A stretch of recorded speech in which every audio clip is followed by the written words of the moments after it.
시편 123편 1절로 4절인데 교독하고 마지막 절 같이 읽겠습니다. 898페이지 시편 123편 1절로 4절입니다. 시편 123편 1절로 4절. 하늘에 계시는 주여, 내가 눈을 들어 주께 향하나이다. 상전의 손을 바라보는 종들의 눈같이, 여주인의 손을 바라보는 여종의 눈같이 우리의 눈이 여호와 우리의 하나님을 바라보며 우리에게 은혜 베풀어 주시기를 기다리나이다. 여호와여, 우리에게 은혜를 베푸소서. 또 은혜를 베푸소서. 심한 멸시가 우리에게 넘치나이다. 안일한 자의 조소와 교만한 자의 멸시가 우리 영혼에 넘치나이다. 아멘. 잘 오셨습니다. 설교를 날 하니까 너무 많이 하죠.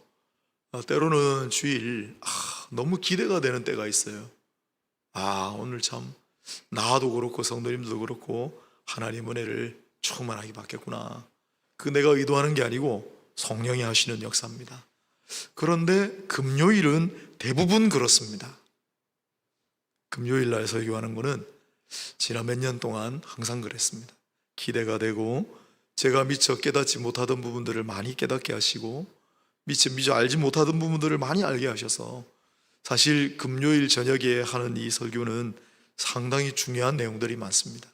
오늘도 마찬가지인데, 자, 오늘 시편 123편 1절로 4절 성전에 올라가는 노래 네 번째 편인데, 오늘 이 시간 이 말씀을 통해 깊은 하나님의 은혜가 여러분 가운데, 심령 가운데 충만하기를, 여러분의 삶 가운데 충만하기를 축복합니다.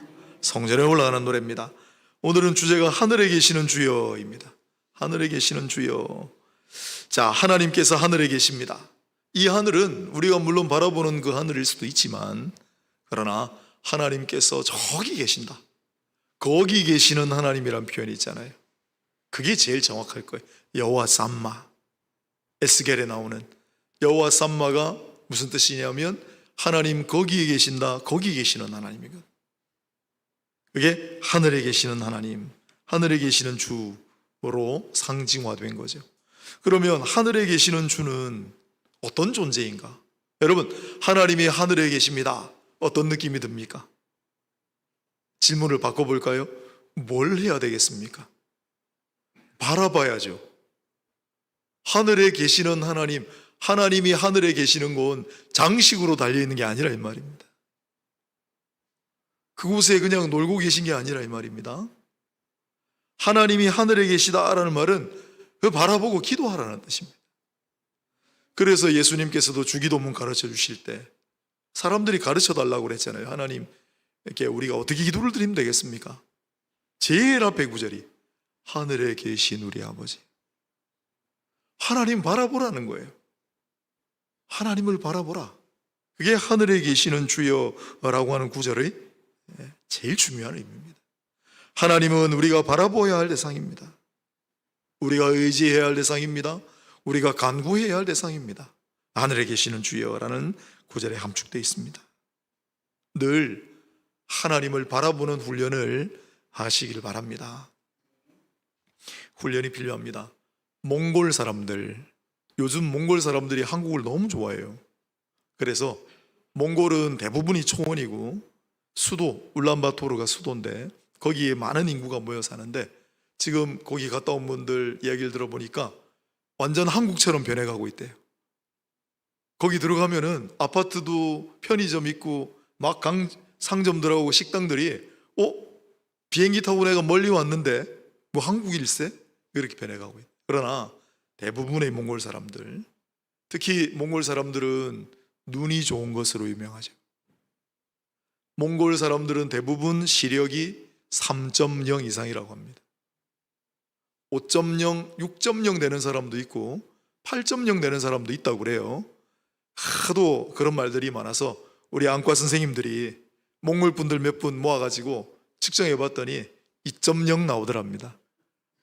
좋은 편이에요. 좋은 편이에요. 그러나 몽골에 실제로 가면 그분들은 한국에 와서 눈이 안 좋아졌을 수도 있어요. 몽골은 공기가 맑고 물론 사막 먼지 바람이 있지만 왜 몽골 사람들이 눈이 좋을까? 왜 그렇다고 생각하십니까? 항상 넓은 초원을 바라보고 대자연을 항상 넓게 바라보기 때문에, 또 아이를 낳을 때 몽골 여인들은 21일 동안 캄캄하고 어두운 방에서 기거한다고 합니다. 그래서 예민해지는 거예요. 아기도 그 훈련을 엄마 뱃속에서부터 받고 태어나고, 그리고 넓은 초원을 바라보고 넓은 자연을 바라볼 때 시각이 좋아진다. 그러니까 타고난 유전자가 이제 생겼겠지만 몽골 사람들이 눈이 좋은 이유는 늘 그렇게 의식적이든 무의식적이든 훈련을 하기 때문이다. 그러면 우리도 영적인 시력이 좋아야 합니다. 하나님 바라보고. 하나님 잘 보이십니까? 늘 하나님을 바라보십니까? 그거 훈련 잘 하지 않으면 우리가 도심에 살면서 아파트가 가로막고 휘황찬란한 네온 사인이 가로막고 우리의 눈길을 빼앗는 것들에 우리가 시선을 빼앗기고, 그러면 하나님을 바라보는 훈련이 잘 안 돼요. 하나님을 바라보는 훈련을 자꾸 할수록, 다시 말해서 하늘을 자꾸 쳐다볼수록, 계시는 하나님을 자꾸 바라볼수록 영적인 시력이 좋아집니다. 그런 사람이 하나님을 볼 수가 있는 겁니다. 하나님을 보는 복이 있는 거예요. 오늘 하늘에 계시는 주여라는 구절이 바로 그와 같은 의미를 내포하고 있습니다. 늘 하나님을 바라보시고 늘 하나님을 찾으세요. 자꾸 바라보면 보입니다. 지금은 안 보여도, 처음엔 안 보여도 자꾸 바라보고 자꾸 찾으면 보이는 거예요. 그런데 오늘 이 본문은 정말 아름다운 본문이에요. 보통은 하나님을 바라보라, 주를 갈망하라, 그런 구절이 성경에 많이 있습니다만은 오늘 이 구절은 특이하게 이 단어들을 보면 이래 놨어요. 2절에 보면 상전의 손을 바라보는 종들의 눈같이, 여주인의 손을 바라보는 여종의 눈같이 우리의 눈이 여호와 우리 하나님을 바라보며 우리에게 은혜 베풀어 주시기를 기다리나이다. 쭉 산문으로 풀어서 놨잖아요. 그런데 시편은 이게 시거든요. 시. 원문은 어떻게 되어 있냐면 종의 눈은 주인의 손을 향하여, 종의 눈은 주인의 손을 향하여, 우리의 눈은 하나님을 향하여, 이렇게 되어 있습니다. 바라보다, 쳐다보다 이런 동사가 없어요. 종의 눈은 주인의 손을 향하여, 우리는 하나님을 향하여, 우리의 눈은 하나님을 향하여, 이렇게 되어 있습니다. 물론 바라보라, 하나님을 바라보는 신앙, 그것도 아주 중요한 주제입니다만은 그냥 간단하게 압축해서 우리의 눈이 하나님을 향하여, 이렇게 되어 있는 거예요. 시편 123편이 우리의 눈은 하나님을 향하여. 여러분의 눈은 지금 어디를 향하고 있습니까? 대부분 우리의 삶 속에 여러분 눈은 지금 어디를 향하고 있습니까? 우리의 눈은 하나님을 향하여, 우리의 눈은 하나님을 향하여. 눈이 이 사람들 말로 아인이거든요. 아인. 우리 성도님들 중에 손주 태어났는데 그 젊은 부부가 아이의 이름을 붙였는데 아인이라고 붙였어요. 제가 너무 신기해가지고, 야, 어떻게 그런 이름을 생각을 했냐. 자기들은 물론 그런 뜻으로 안 썼겠지만 아인이 눈이에요. 눈. 샘물이기도 하고 정말 좋은 단어예요. 아무튼 오늘 이 시편 123편은 아인의 신앙, 눈의 신앙, 우리의 눈이 어디를 향할까?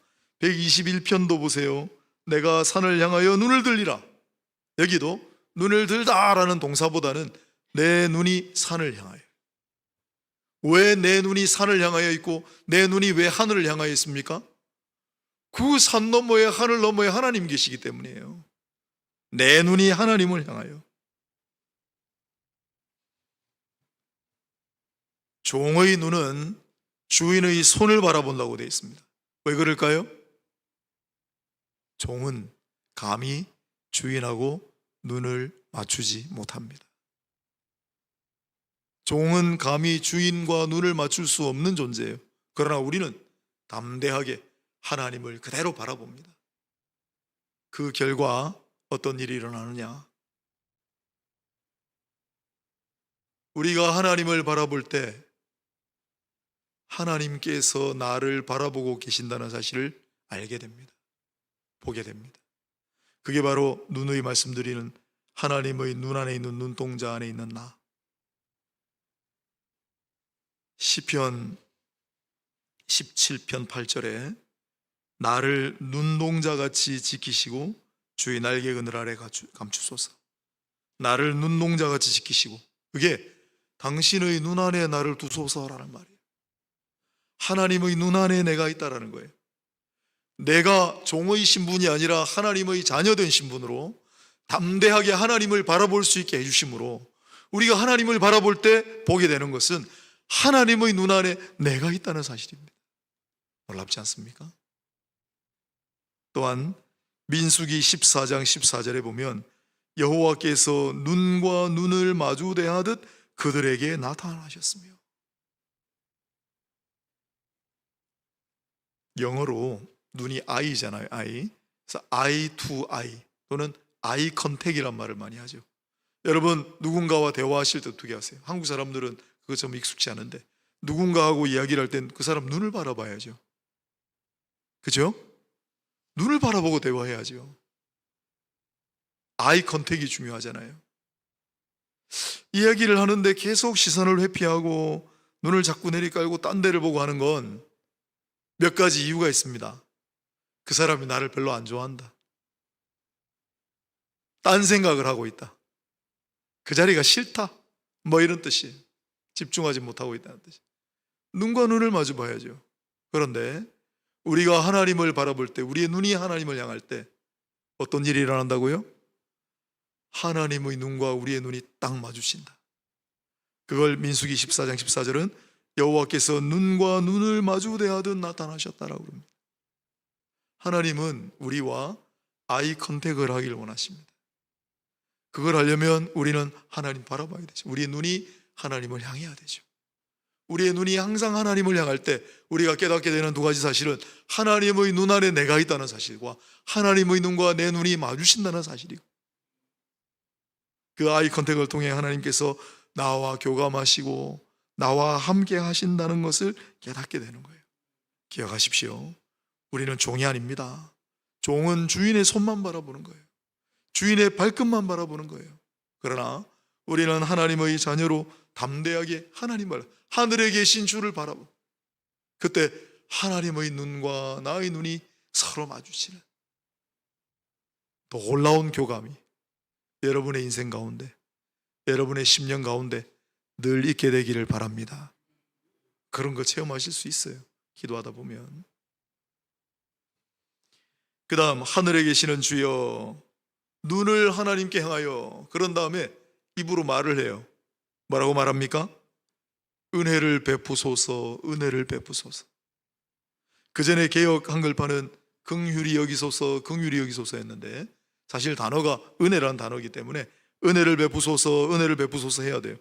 오늘 이 짧은 본문에 여호와 하나님이여 내게 은혜를 베푸소서, 은혜를 베푸소서, 은혜를 베푸소서를 3번이나 써놨어요. 나도 아니고 우리예요. 하나님 우리에게 은혜를 베푸소서, 은혜를 베푸소서, 은혜를 베푸소서. 보세요. 2절 마지막에 은혜 베풀어 주시기를 기다립니다. 여호와여 우리에게 은혜를 베푸시고 또 은혜를 베푸소서. 은혜를 베푸소서 그러잖아요. 하나님 우리에게 은혜를 베푸소서. 무슨 뜻일까요? 뭘 지금 바라는 겁니까? 이 시편 123편을 누가 썼는지 설왕설래하는데 느헤미야 시대에 써졌다는 설도 있고, 만일 그렇다면 느헤미야가 하나님 앞에 하나님 은혜를 구하소서, 그건 그냥 수상적이고 하나님 나에게 은혜를 주세요, 마음에 그냥 은혜 가득하게, 그런 뜻이 아닙니다. 이 은혜란 말은 무언가 구체적이고 실제적인 도움을 비롯한 각종 행동, 조치를 나타내는 말이에요. 은혜라는 말이, 이 은혜란, 구약의 은혜라는 말은 무언가 구체적이고 실제적인 조치나 행동을 가리키는 말입니다. 우리 마음이 막 은혜로 충만하고 기쁘고 그런 차원이 아니라는 거예요. 예를 들어 보겠습니다. 사람도 이웃에게 은혜를 베풀려고 그러거든요. 똑같이. 그게 뭐냐면 신명기 24장 19절부터 쭉 있는 내용, 여러분 아마 들어보셨을 거예요.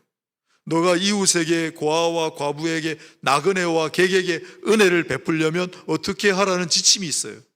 그게 뭡니까? 농사 지을 때 깜빡하고 여기 이삭을 안 베고 그냥 온 거예요. 그래도 돌아가서 그거 다시 베지 말라는 거예요. 가난한 사람들이 왔다 갔다 그거 가지고 먹게. 신명기 19장에도 비슷한 표현이 있습니다. 농사 지을 때 밤 모퉁이까지 다 추수하지 말라. 그리고 혹시 까먹은 데 있으면 놔둬라. 돌아가서 그거 다시 추수하지 말라고 얘기해요. 신명기 24장 20절 계속해서 감람나무 열매를 털 때, 감람나무는 열매가 엄청 많이 열리거든요. 그거를 다 털었는데 남아있는 걸 발견했어요. 그거 그냥 놔두라고 얘기해요. 과와 과부에게. 또 포도나무도 마찬가지예요. 포도나무의 열매를 추수를 했는데 남아있는 게 있어요. 그거 그냥 놔두라. 그게 은혜라는 거예요. 고아와 과부와 가난한 사람들과 나그네와 객과 어려운 이웃들에게 여러분에게 하나님 은혜가 풍성하기를 축복합니다. 여러분, 하나님께서 여러분들 잘 도와주시길 바랍니다. 그렇게 말로만 하는 게 은혜가 아니라는 거예요. 실제로 너희가 은혜를 베풀려면 남겨두라는 거예요. 그게 은혜입니다. 사람도 사람에게 그럴진데 하물며 하나님께서 우리에게 은혜를 베풀어 주신다는 게 무슨 뜻이겠습니까? 성경 곳곳에 하나님 은혜를 베푸소서가 많이 나옵니다. 잘 들어보세요. 도대체 뭘 구하고 있는지. 이사야 33장 2절 여호와여 우리에게 은혜를 베푸소서. 우리가 주를 앙망하오니 주는 아침마다 우리의 팔이 되시며 환난 때에 우리의 구원이 되소서. 무슨 은혜를 구하는 겁니까? 지금 우리가 환난을 겪고 있어요. 이 환난 때 우리의 힘이 되어주시고 우리의 구원이 되어달라는 그런 은혜를 구하고 있는 거예요. 시편 30편 10절에 여호와여 은혜를 베푸소서. 여호와여 나를 돕는 자가 되소서. 지금 어려운 상황에 놓여 있습니다. 하나님, 나를 도울 수 있는 분은 하나님밖에 없습니다. 지금 나의 힘과 도움은 오직 주님밖에 없으니 나를 도와주세요. 나에게 도움을 베풀어 주세요. 어떤 형태로든 나에게 도움을 주세요라는 표현이에요. 또한 시편 57편 1절 여호와여 내게 은혜를 베푸소서. 내게 은혜를 베푸소서. 내 영혼이 주께 피하되 주의 날개 그늘 아래 이 재앙들이 지나기까지 피하리이다. 주여 내게 은혜를 베푸소서. 지금 엄청나게 어려운 일들이 내게 닥쳤는데 잠시 주님 안에 피할 수 있게 나의 피난처가 되어주소서. 나를 좀 숨겨주세요. 나를 좀 가려주세요. 그런 은혜를 베풀어 달라는 기도예요. 또 시편 41편 4절 여호와여 내게 은혜를 베푸소서. 내가 범죄하여 싸우니 나를 고치소서. 시편 41편은 다윗의 시편인데 하나님, 원수들이 내가 지금 어려운 상황에 놓여 있어서 깔깔대고 좋아합니다. 하나님, 심지어 나를 사랑하는 벗들도 나를 놀리고 다 떠납니다. 이런 상황 속에 여호와여 내게 은혜를 베푸소서. 나를 고치소서. 비록 범죄하였으나 내 죄를 용서해 주시고 나를 고쳐주소서. 그게 은혜를 베풀어 달라는 고백이에요.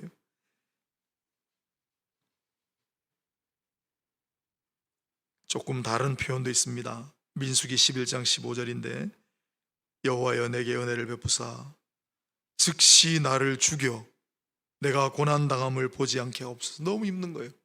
하나님, 은혜를 베푸셔서 차라리 저를 죽여주세요. 어떤 내용이든 은혜는 하나님의 구체적인 행동, 하나님의 구체적인 조치를 가리킵니다. 그 은혜를 내게 베풀어 달라고 하늘에 계시는 주를 바라보고 간절하게 기도하며 성전으로 올라가는 거예요. 김병년 목사님이란 분이 있습니다. 제가 설교 시간에 초창기에 많이 얘기했는데 혹시 이름을 기억하시는 분들도 있지 싶어서. 다 드림교회예요. 이분은 제가 조금 교제가 있기 때문에 다음번에 우리 교회에 모시고 반드시 부흥회를 하겠습니다. 김병연 목사님이신데 제가 조금만 소개하면 금방 그분 금방 아실 거예요. 개척을 교회를 하셨는데 사모님이 어느 날 느닷없이 쓰러지셨는데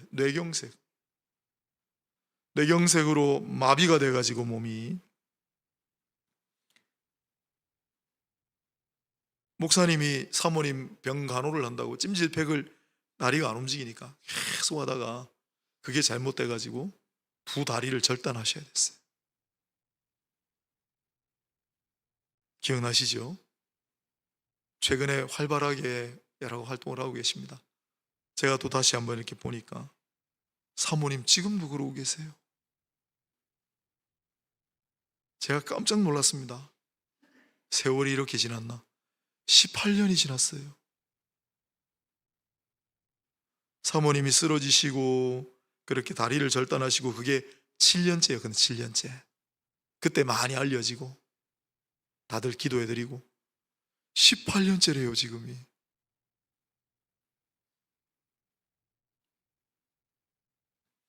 이분을 우리가 만약에 모시고 부흥회를 하면 몇몇 분은 조금 의아해 하실 수도 있어요.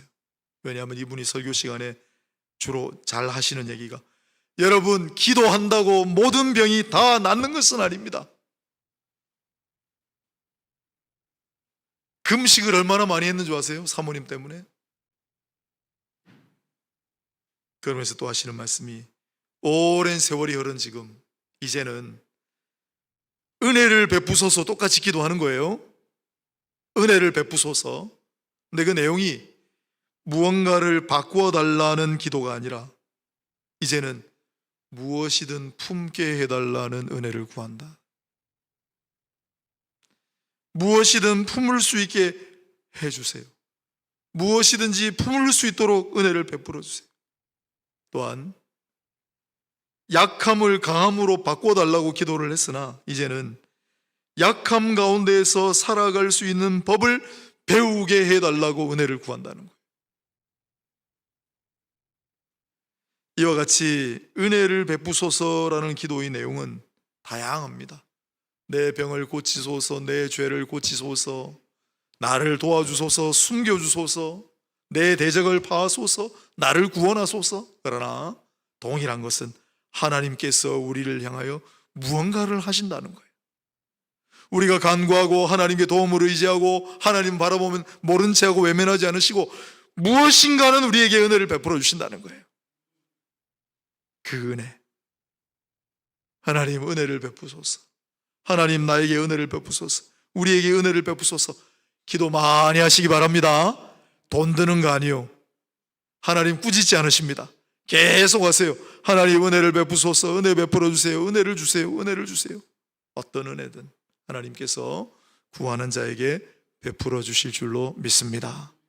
마지막으로 지금 상황이 3절 말미에 심한 멸시가 우리에게 넘치나이다.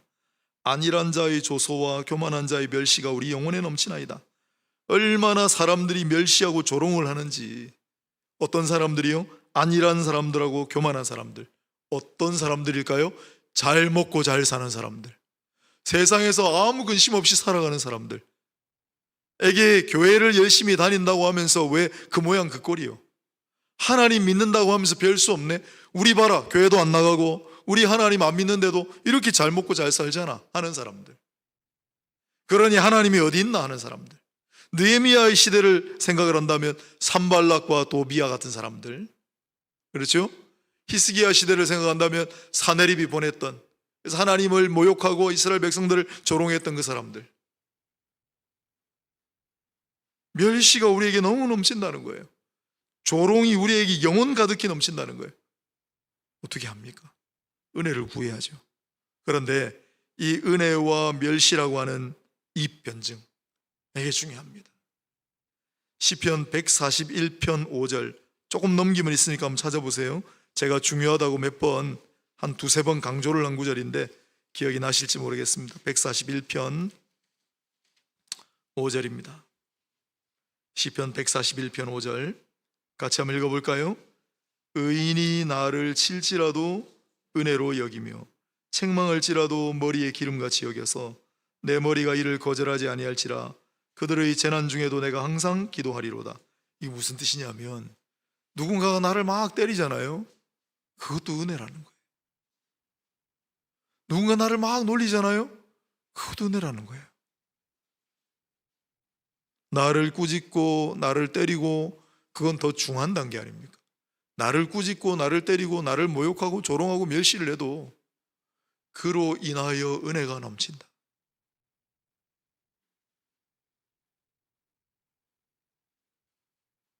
과거에 사막의 우리 신앙의 선배들이 있었습니다.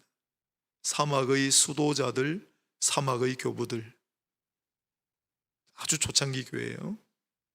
이 사람들은 참 별난 사람들이었는데 자기가 수도하고 있는 곳을 떠나서 세상 사람들이 있는 곳으로 가잖아요.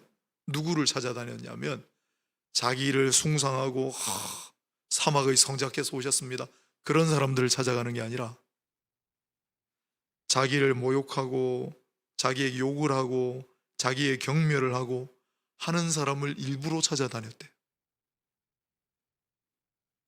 왜일까요? 고통스럽잖아요. 마음이 아프잖아요. 불쾌하잖아요. 그러니까 하나님께 은혜를 베풀어 달라고 간구하는 거예요. 우리가 보통 때는 하나님 은혜를 베푸소서 잘하지 않습니다. 힘들고 절박할 때 저절로 나오는 소리 아닙니까? 괴로울 때 그러지 않아요? 그러니 괴로울수록, 사람들에게 시달릴수록 더 하나님을 찾게 되고 하나님 바라보게 되고 하나님 은혜를 좀 주세요, 내게 하나님 은혜가 필요합니다 찾게 되니까, 그러니까 그게 은혜의 자리고 은혜의 사람들이니까 우리는 우리를 욕하고 모욕하고 저주하는 사람들만 찾아 나선다. 신기한 이야기죠. 우리가 살아가는 동안에 어려움들이 있습니다. 때로는 우리를 모질게 대하는 사람들, 까닭없이 우리를 미워하고 조롱하는 사람들 만나게 됩니다. 그럴 때마다 어떻게 하라고요? 하나님 은혜가 필요합니다. 하나님 은혜를 베푸소서. 하나님 은혜를 베푸소서.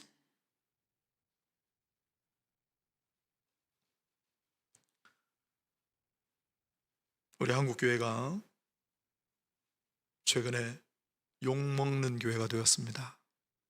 세상 사람들이 교회를 욕합니다. 그래서 여러분들 아마 마음이 불편하시고 언짢으실 거예요. 그러나 탁 이걸 생각을 바꾸면, 세상 사람들이 욕하는구나, 더 잘해야지. 세상 사람들이 우리를 모욕하고 조롱하는구나, 하나님 우리에게 은혜를 베풀어 주십시오.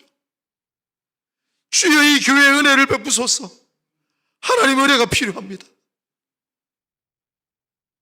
욕을 먹기 때문에 거꾸로 욕으로 대응하는 전 모시기처럼 그렇게 하면 안 되고, 욕을 먹을 때 그걸 승화해서 하나님 은혜를 찾고 구하여 하나님 은혜 가운데 거하시고 살아가시는 모두가 되시기를 바랍니다. 세 가지 했어요 오늘. 눈을 하나님을 향하여, 우리의 눈을 하나님을 향하여. 두 번째, 은혜를 베풀고 은혜를 베풀고 은혜를 베푸소서 자꾸 구하시라는. 세 번째, 멸시와 조롱과 환난과 핍박이 있을수록 더 하나님 은혜를 구하고 나가게 되니 은혜로다. 이 말씀들을 의지하고 하나님 바라보시기를 바랍니다.